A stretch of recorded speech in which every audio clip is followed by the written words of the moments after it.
Hey, Big Love fam. Welcome to Superfreq. This is a high vibe podcast, y'all, exploring all things frequencies, how they govern, form, shape our realities, and are the key to living from your full potential. It's non-woo convos about super woo shit, unpacking what I call the science of self, from body and soul literacy to the power of understanding vibration, higher consciousness, quantum physics, and spiritual psych. Let this podcast become a resource for you on your journey to self-mastery. If you're curious and ready to free your mind, unlock the body, and truly become limitless, then you're in the right place. I'm your host, Tally. This is Superfreq, awakening for the next gen. Let's go. All right, everybody. Welcome to this week's episode of Superfreq, where I am going to unpack spiritual debt, karma, and reincarnation, because not only has it been in the field and I've been sitting with this episode for a little while, but this concept that I'll talk about a little bit later called dark money and dark debt and all these variations of inversions, because truly this is an inverted matrix, right? We have to experience the opposite of all the things that we aren't in order to experience who we truly are at spirit level, which is just pure potential. So the Grand Canyon level abyss that we're experiencing right now of the deep levels of polarization coming off of 2023, which was all about the revelation, things coming to light and us becoming deeply aware of the fact that we have been grossly bamboozled for a very long time. Humanity is having a reckoning.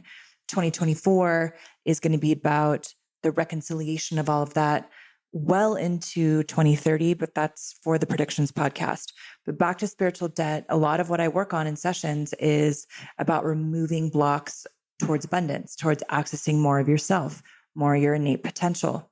And without a greater understanding of what spiritual debt is, how spiritual debt is created, and how to unravel yourself from it, then it's going to be more of a reliance on me and less of a greater empowering knowledge opportunity for you. So let's dive into it. First, we need to unpack the word karma, because you hear it a lot in Buddhism. You hear it a lot thrown around the New Age community, but really karma is just action. That's what it means. Not fate. It means action. So in Buddhism, for example, karma is an energy created by willful actions through thoughts, words, and deeds. We're all creating karma every minute. If that's the case, the way I look at it is these are all open-ended loops. Okay. A thought form comes into your mind, and then you choose to create more momentum behind that thought form, and it creates an open loop or an open-ended loop that has not been completed yet, fulfilled, so it can collapse and move back into the all that is in a resting state, already manifested and completed. Things that do not get manifested or observed or created go into their resting state. So karma is simply an action that has been started but not finished or completed. So that applies to all different areas of our life. And by the way, you will find this very apparent in certain people who are hoarders, who start projects and can't finish them. All of those are symptoms. Those are underlining patterns around scarcity and some type of debt. Either you feel like you don't have enough, or you're always going to run out, or you have to hold on to things because of that, or you are always in a state of just in case, or you're going to start a new project with that new idea and then never finish it because that is fulfilling some prophecy around somehow you're just not going to be good enough, and that this idea is going to be the big moneymaker. Okay, let's move on to how you know you have spiritual debt and how to unravel yourself from it. Again, any debt that is accrued related to money over the course of lifetimes that is out of alignment with your highest self is debt. All right, I'm going to say that again. Essentially, any action that is related to money, that is out of alignment with your highest self, goes into the spiritual debt bucket. Okay, it's kind of like its own nodal point in space and time as you navigate and move through linear time in an avatar body. Meaning, as you're going through lifetimes, whether or not you're in the physical form or non-physical, because there's many timelines, many versions of you happening all simultaneously, you're just putting your awareness on one, the incarnation you have now. Any action that is out of alignment with your highest intention and highest self is created and accrued as debt. This can look like oaths, blood oaths, verbal agreements, handshakes, conversations, donations against your better knowing or will. We see this a lot in churches. I worked on a couple where I had one person who was really, really religious and the other person who was totally agnostic, and they would use their joint account, or the one person who was really religious would use their joint account to make donations to the Catholic Church.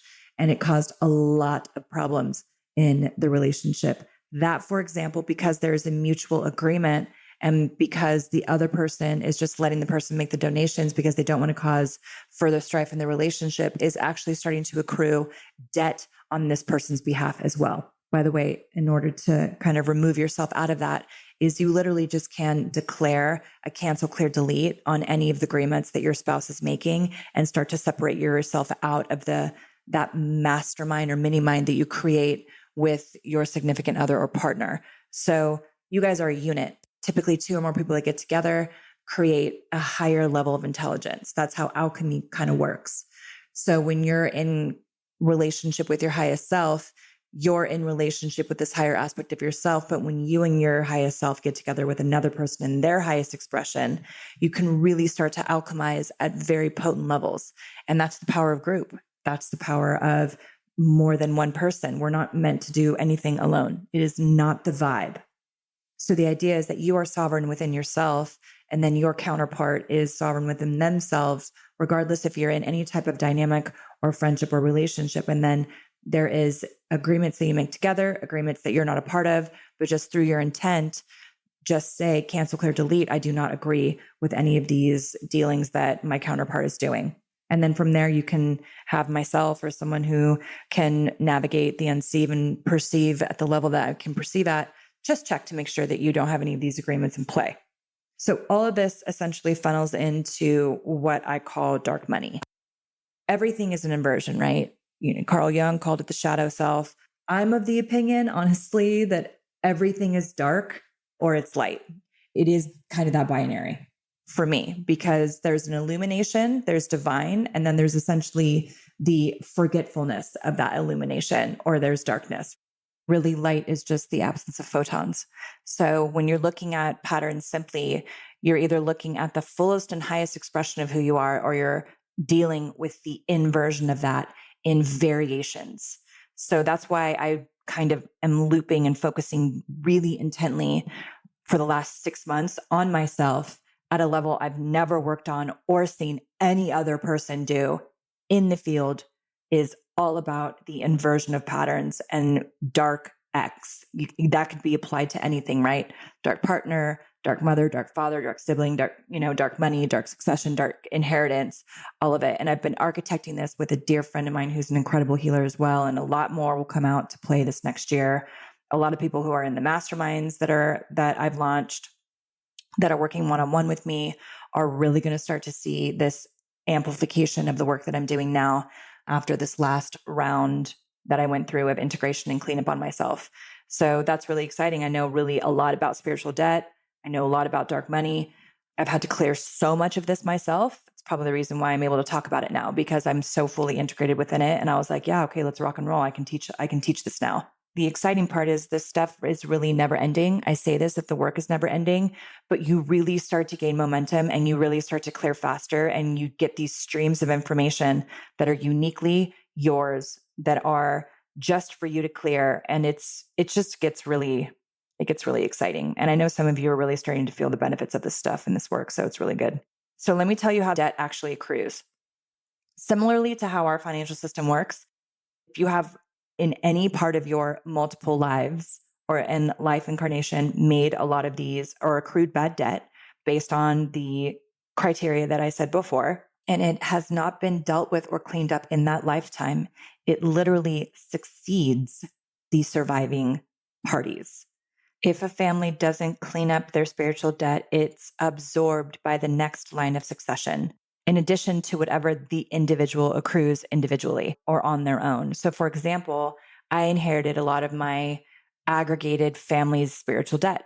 So did my sister, so did the other siblings in my family, etc. And then the line and the lineage that has happened since, my niece, my nephew, etc. All of the debt that has not been cleared from its origin or point of inception is on me because I'm aware of it now. Now that I'm aware that we have spiritual debt and I don't do anything about it, that's where things get a little dicey. Essentially, I'm looking at it, choosing not to do anything about it. And now those patterns are really, really ingrained in the fabric of the soul, meaning it's one thing to not be aware that you have debt. It's another thing to be aware of it and then kind of choosing not to do anything about it. That's when you really are agreeing that you're in agreement. Then you kind of own that pattern at a different level, and then it just gets a little trickier to unravel. You can transcend anything, by the way, you guys. So nothing is ever too scary to transcend. I say that goes in addition to whatever you do in this lifetime that is outside of the family's agreements. So it's like kind of taking on and piling on a lot of these debts and agreements and imprints and contracts and things like that you may or may not be aware that you are agreeing to. And a lot of times we are agreeing to patterns and agreeing to things based on the underlining programs that are running. That's where you kind of don't know what you don't know until you know it. And then once you know it, you got to do something about it. Okay, so let's move on to the 6 key indicators that you have spiritual debt. Okay, 1, you make money, you can't hold on to it. It's a big one. It's kind of like you have these big holes or drains in the little vortices of your hands. You can grab it, but you can't hold on to it. That's a really clear indicator that there is spiritual debt going on.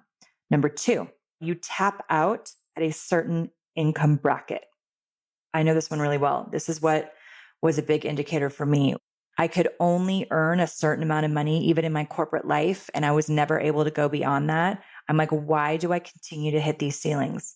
So usually it's related to a lot of fear patterns around money, or you are owing somebody everything you make. And so there's contracts at play. That's another indicator. Number 3, you feel like you have to work harder than those around you just to make ends meet. And I'm not talking about inflation or depression or cultural things that we go through. Just seemingly you look around, even when the economy has been good, and you're like, why does it feel like I'm just working so much harder than everybody else and I'm still treading water? That's also a very clear indicator that you have spiritual debt. Number 4, you aren't chosen for specific roles. So let's say you have the talent, you have the ability, you have to work harder than everyone around you just to get good grades, to get ahead, that kind of thing. And you are way overqualified for the roles that you're applying for, and yet you're not getting anywhere. And this could be for sports teams, friendship groups, anything that's related to you being chosen for a role. That would be an indicator that you have some kind of spiritual debt. And number 6, you always have debt and are subconsciously rejecting wealth in some way. So those who have a lot of spiritual debt tend to hoard, tend to always have debt, and they frivolously spend. So there's overspending and the avoidance and the procrastination around paying bills, and then respending, constantly going into overdraft, no money management, fear of money. Even people who have access to lots of it operate this way. If you have related to any of the 6 indicators, let's get into what you can do about it. And first, you can obviously work with somebody like me to help you with that stuff, but you can do this stuff on your own, you guys, too. I mean, I know you guys are listening to this podcast because you want to have the knowledge and want to be able to do this for yourself. And a lot of it is about removing all the things that aren't you so you can operate from the place that is you, right? From your full potential. But you could also download the Money Moves class on superfreq.co, or you can re-listen to the money clips earlier on in this series that I did a few months ago about money debt and money issues and things like that. So first, let's get into it though. Here's some steps. First, you got to write down your money memory, your first money memory. So was it from the maternal line or the paternal line, the M line or the P line? What was your relationship? What was your mother's relationship with money? And what was your father's relationship with money? If you can identify that, identify how you have modeled more of one of each parent's money patterns. From that modeling, where do you experience the most anxiety around money or the most euphoria around money? So you want to talk about the emotion behind it. Remember, currency is fiat. It's highly emotionally charged. So where are you experience the most confidence with money, and where do you feel you experience the most insecurity around money? Now you want to look at what your relationship with money is. How confident are you with having it? And then the industry of it, and how confident are you making big money moves? So a lot of it has to do about knowledge and understanding the way that the system works, and things like qualitative easing, about economics, how inflation works, how loans work, how the banking system works, looking into admiralty law, looking at the fact that corporations work a very specific way and our system works a very specific way within that. Maybe I'll do a little bit of a money class on that, but in general, there are patterns that are causing you, that are underneath, that are creating the emotions, the thought patterns, and the relationship that you have around money that you want to start to look at. And the third thing is you want to start to identify how knowledgeable you are about the industry itself. So considering that you have people around you, that you read people who are making billions and billions of dollars seemingly overnight with stuff, right? How are they navigating money?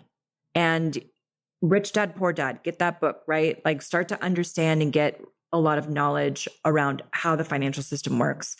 Because when you feel good about how things work, then you can decide how to navigate it and how to make the moves you make. People who have a lot of confidence and trust in themselves, who have done a lot of the work around money mindset, abundance blockages, and have done a lot of deep clearing around dark money, which I'll be doing a lot more on this year, generally have a regulated nervous system around wealth and money. So whether or not you make 6 figures, 5 figures, 2-figure months, 10-figure months, whatever it is, whatever the money level you're making, the nervous system response is your first indicator of where your patterns are. Actually, I think I forgot number 5 of the 6 clear indicators around money now that I think about it. So I'm just going to come back and close that loop. But you have fear around money or are judgmental of those who have it. So if you find yourself like deep in rejection of capitalism or a free market society, if you are in the business, like American culture is all about making business, right? That's what we have founded our principles on. This new nation that's almost 300 years old is about business and innovation and being able to start whatever you want to do and then ideally be successful at what that is.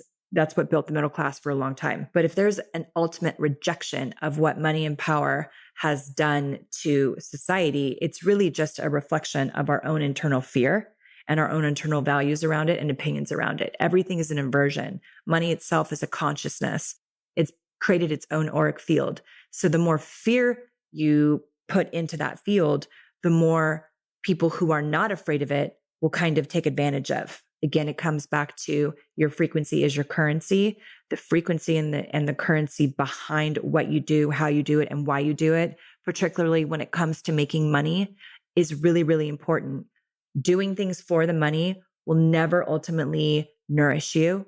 Having to strive and feeling like you have to make more of it will never truly nourish you if you're not coming from a place of deep levels of fulfillment.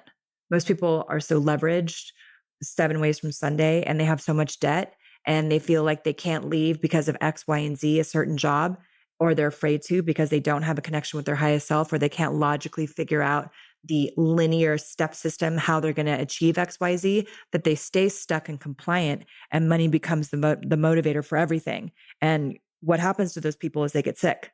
Or I'll say this archetype who runs that level of patterning around money, it manifests itself physically. That's why the 1% principle, the 99.1% principle that you guys heard me talk about a little bit, that I talk a lot about in the third part of the book, is very few people who have crazy amounts of wealth have created it from a place without having to sacrifice an aspect of who they are.